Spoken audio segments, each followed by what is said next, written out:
Bonjour tout le monde. Écoutez, les nouvelles sont terribles en itinérance, alors il y a des coupes inacceptables du fédéral qui viennent menacer les ressources un peu partout au Québec. Mais juste pour Montréal, on parle d'une perte de 16 millions de dollars cette année, dès le 1er avril. Puis ça, c'est au plus fort d'une crise humanitaire sans précédent. J'ai eu l'occasion de vous en parler un petit peu quand même ici. Puis évidemment, ça, c'est Montréal. On n'a pas les chiffres là, pour l'instant hors Québec, hors Montréal, mais c'est 16 millions juste pour Montréal. Fait qu'on peut clairement imaginer que les coupes font très, très mal partout à travers la province. C'est évidemment inacceptable. Des refuges, des haltes chaleur craignent de devoir fermer leurs portes.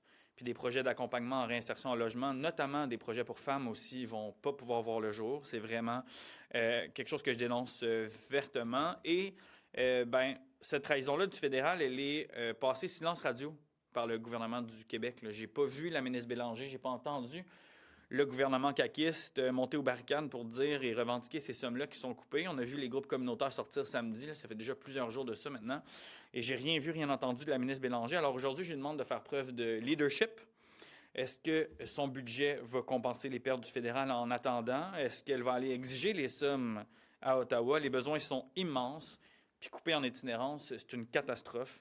C'est une très mauvaise décision.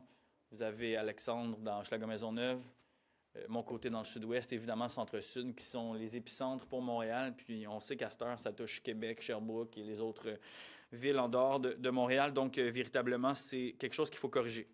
En terminant, je veux vous souligner ou vous glisser un mot sur ma demande d'encadrement de la vente des boissons énergisantes chez les mineurs. On vient de mettre en ligne une pétition pour susciter une mobilisation sur ce dossier-là. Cette pétition-là a été faite en collaboration avec les parents de Zachary Miron, malheureusement un jeune décédé en 2024 là, de l'interaction entre sa médication puis un Red Bull. Donc, on part une mobilisation là-dessus avec les parents. Puis j'ai bien hâte de vous en reparler davantage. Je pense qu'on peut faire mieux pour contrôler cette vente-là. Puis je pense qu'on peut protéger davantage nos jeunes. Donc, je réitère mon souhait de transpartisanerie sur ce dossier-là pour qu'on puisse faire mieux. Je pense qu'on a un consensus sur lequel on pourrait avancer rapidement. Merci. Merci Guillaume. Moi, ce matin, deux sujets famille ont retenu mon attention. D'abord, on apprenait hier qu'il y a 3 CPE dans différentes circonscriptions qui ont des députés solidaires, à savoir le Centre-Sud, Jean Lesage, et je pense que l'autre est dans Mercier, dans le comté de ma collègue de Ruba. Donc, 3 CPE qui avaient des ententes avec des groupes communautaires qui viennent en aide à des familles monoparentales qui, en raison du projet de loi de l'an dernier, le projet de loi 95 de la précédente ministre de la Famille, Suzanne Roy, vont avoir fragilisé leur partenariat avec les groupes communautaires. C'était des places qui étaient un peu réservées, dans le fond, pour des familles et des mères monoparentales qui sont prises en charge par un groupe communautaire et qui donc avaient besoin d'une place en CPE, en service de garde éducatif. Et là, le projet de loi vient fragiliser ces ententes-là. Donc, 3 groupes qui ont demandé donc des exemptions. Ce qui est fâchant là-dedans, c'est que pendant l'étude détaillée de ce projet de loi-là, c'était ma collègue Christine Labrie qui gérait le dossier l'année dernière. Et il y a eu des questions qui ont été posées à la précédente ministre pour dire est-ce que des cas de figure qui concernent les mères monoparentales seront susceptibles d'avoir droit à l'exemption? Et la ministre avait dit oui. Et là, finalement, on se retrouve un an plus tard avec des problèmes qu'on pensait avoir réglés qui s'avèrent être des endroits où l'aide aux familles est fragilisée. Alors, c'est vraiment scandaleux, ça me choque beaucoup. J'ai bien hâte d'entendre la ministre actuelle de la Famille se positionner parce que pour l'instant, les signaux qu'elle envoie, c'est que tout va bien. Ces ententes-là devront cesser. Tout ça pour soi-disant aider l'accès au CPE, alors que dans les faits, on nuit aux familles. Donc, à défaut de régler les problèmes dans le dossier des services de garde, peut-être que le gouvernement pourrait au moins ne pas en créer, s'il vous plaît. Autre dossier famille, le RQAP, on a eu une belle sortie lundi de différents groupes, notamment des groupes de pères qui se désolent du fait que le gouvernement, tout ce qu'il sait faire dans le dossier du RQAP, c'est baisser les cotisations. Oui, il y a des surplus depuis quelques années, un petit peu moins de naissances, toutes sortes d'explications conjoncturelles, notamment la pandémie, pour expliquer ça, mais tout ce que le gouvernement trouve à faire, c'est baisser les cotisations, alors qu'il y a des besoins. C'est encore très difficile pour des pères d'aller au-delà du 5 semaines. Vous connaissez le régime, hein, il y a 5 semaines réservées aux pères, un nombre pour les mères, puis un nombre à se partager. Mais au-delà des 5 semaines réservées aux pères, c'est culturellement difficile d'aller obtenir un congé auprès de son employeur pour avoir plus que ces 5 semaines-là. Alors nous, ce qu'on dit depuis longtemps, bien, dans les bonifications, dans les surplus du régime, bonifiez-le. Mettez plus de semaines réservées aux pères. Ça se jase de mettre un 10 semaines réservé aux pères. Il y aurait de l'espace dans les surplus pour payer pour ces semaines-là. À place de ça, le gouvernement, tout ce qu'il fait, c'est qu'il coupe, et qui n'aide pas à bonifier le régime. Nous, on trouve ça désolant. C'est quelque chose qui pourrait venir aider. Les études sont très claires. Plus le père passe de temps avec l'enfant en bas âge, plus il va être impliqué tout au long de la vie. de cet enfant-là. Alors, ça serait une mesure assez simple à faire. Moi, j'espère, et là, on a le budget qui est déposé aujourd'hui, on aura des études de crédit bientôt, mais j'espère que la CAQ va être capable de s'engager, au moins de ne pas procéder à une nouvelle coupure au RQAP dans les prochaines semaines avant la fin de son mandat. Merci. Par rapport au budget, là, on annonce un déficit qui est moins important que les années précédentes. Disons que les partis qui sont en voie de gouverner, Parti québécois, Parti libéral, veulent revenir à l'équilibre budgétaire. Est-ce que ça vous inquiète, cette tendance-là? Est-ce que vous pensez qu'on va revenir à l'austérité dans les prochaines années? Bien, c'est sûr qu'on a connu des épisodes d'austérité difficiles avec l'ensemble des partis qui tirent à droite en ce moment sur l'échiquier politique québécois. On peut en effet s'attendre potentiellement à des mauvaises nouvelles en termes d'austérité. En ce qui a trait à Québec solidaire, on a toujours déposé des cadres financiers équilibrés. C'est probablement ça qu'on va faire dans la prochaine campagne. Je vous invite à la suivre d'ailleurs dans les prochains mois. La prochaine campagne. Ça va vous intéresser. Oui, probablement. Vous allez faire pour faire campagne alors que la marge de manœuvre est mince? La marge de manœuvre du... Financière du Québec aussi.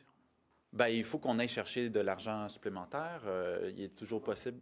Bien, on a parlé des ultra-riches. Hein. On a des questions qui sont posées ici par ma collègue Alejandra Zaga-Mendez. Il y a des ultra-riches qui parlent dans les médias qui seraient contents de contribuer davantage à la société québécoise à travers les impôts.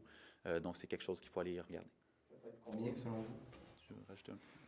Ben écoutez, on a fait la proposition, si je me souviens bien, ça permettait de générer 3 milliards quand même. Puis là, il y a des études, là, il y a les risques qui ont documenté ça. Il y a des fiscalistes qui commencent à parler de réforme fiscale, notamment sur cette question-là. Il y a des multimillionnaires là, qui sortent aussi publiquement. Ce qui a été discuté, c'est des sommes, des fortunes qui dépassaient les 25 millions. On était dans 0,01 % de la population là, quand même. Donc, il y a des débats. Nous, on met ça au jeu. Il y a d'autres propositions qui peuvent être aussi justifiables. Mais comment se fait-il qu'on, depuis 8 ans, là, puis plus encore, ne fait que regarder la colonne des dépenses, puis en se disant on coupe, mais on n'est pas capable de regarder la colonne des revenus de l'autre côté. Puis là, véritablement, cette discussion-là commence. Là. Je ne suis pas en train de dire que cette discussion-là est achevée, mais véritablement, bon, il y avait une invitée à Tout le monde en parle, vous l'avez vu, Mme Trottier qui était vocale sur la question. On entend d'autres personnes commencer à verbaliser puis à parler de ça. Il va falloir qu'on regarde ça parce qu'on l'a vu, l'accentuation puis le fossé entre ceux qui détiennent la richesse est grandissant. Les fortunes ont augmenté beaucoup plus rapidement que les salaires.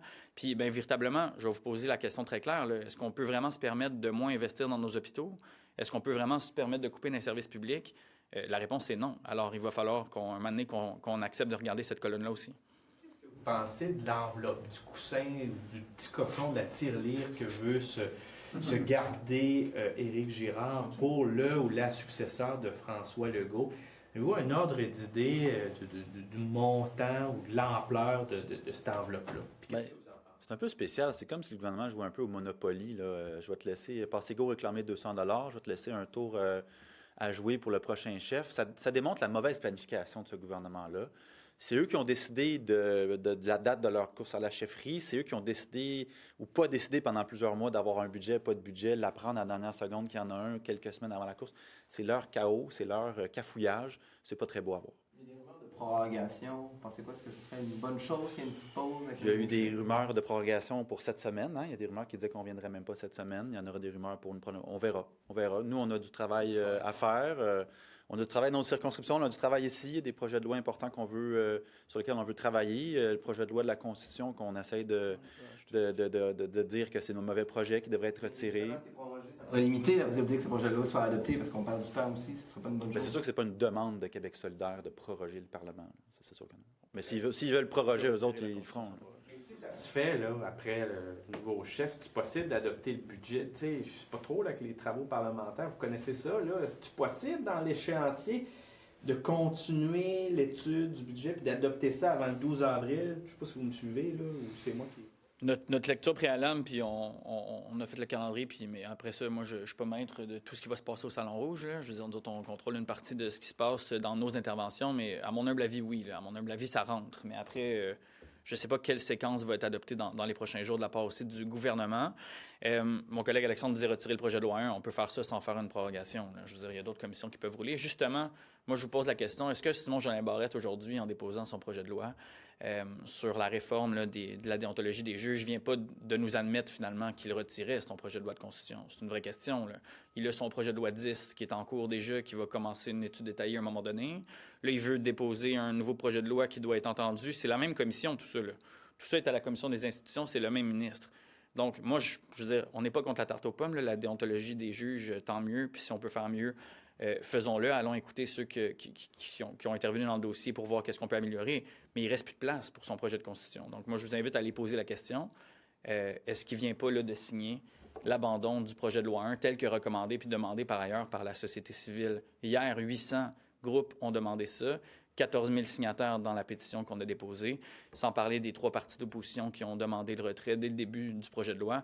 Je pense que là, on est en train de voir là, que probablement que la couverte est en train d'être retirée sous les pieds du ministre. Peut-être que Mme Fréchette, M. Drainville lui a envoyé des messages à l'effet que ça ne les intéressait pas et que Simon-Jean Barrette prépare l'après. Sera-t-il encore ministre après la course? On verra. Comme vous. C'est fini. Bonne journée. Merci.